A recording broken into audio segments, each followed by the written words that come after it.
పశ్చిమ బెంగాల్లో వైద్యురాలిపై అత్యాచారం హత్య విధులను బహిష్కరించిన కావలి వైద్యుల నిరసనకు మద్దతు తెలియజేసిన కావలి ఎమ్మెల్యే కావ్య కృష్ణారెడ్డి విధుల్లో ఉన్న వైద్యురాలిపై అత్యాచారం హత్య బాధ కలిగించింది. ఇలాంటి ఘటనలపై కఠినంగా వ్యవహరించాలి. వైద్యుల్లో మనోధైర్యం నింపేందుకు వచ్చా కావల్లో వైద్యులకు అన్ని విధాలుగా అండగా ఉంటా ఎమ్మెల్యే కావ్య కృష్ణారెడ్డి. కాబట్టి ఆ చట్టం చేసేటప్పుడు మానవతా ధోరణితో ఆలోచించి డాక్టర్లకి పరిష్కరిస్తానని కూడా గతంలో కూడా చెప్పాను. ఇప్పుడు కూడా మీరు చెప్తున్నా మనిషి సమస్యలు వచ్చినప్పుడే ఎంత దృఢత్వాన్ని పెంచుకుంటేనే అంతగా మిమ్మల్ని భద్రంగా చూసుకునే దాంట్లో కావాలి ఎప్పుడూ అండగా ఉంటుందని మటుకు నమ్మండి.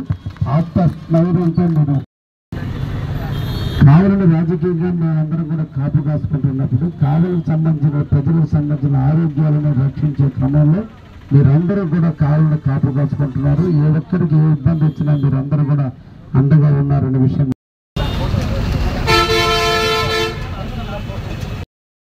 ఇవ్వడం. మన ఎమ్మెల్యే ఉన్నారు ఇక్కడ.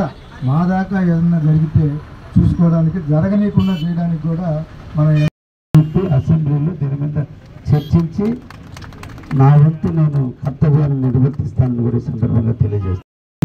ఇండియన్ మెడికల్ కౌన్సిల్ సంబంధించి సెంట్రల్ గవర్నమెంట్లో అమెండ్మెంట్స్ తీసుకురావాల్సిన ఆవశ్యకత ఉంది. ఈ అన్నిటి మీద కూడా అధ్యయనాలు జరుగుతాయి. కూడా ప్రతి సివిలియన్స్ అందరూ కూడా ప్రజలు డాక్టర్కి ఆత్మస్థైర్యాన్ని ఇవ్వాలి, ధైర్యాన్ని ఇవ్వాలి. జరుగుతుంది అనే విషయం వరకు తప్పకుండా నమ్మి ఆ పాప ఆత్మశాంతికి మనందరం కూడా శాంతి చేకూరు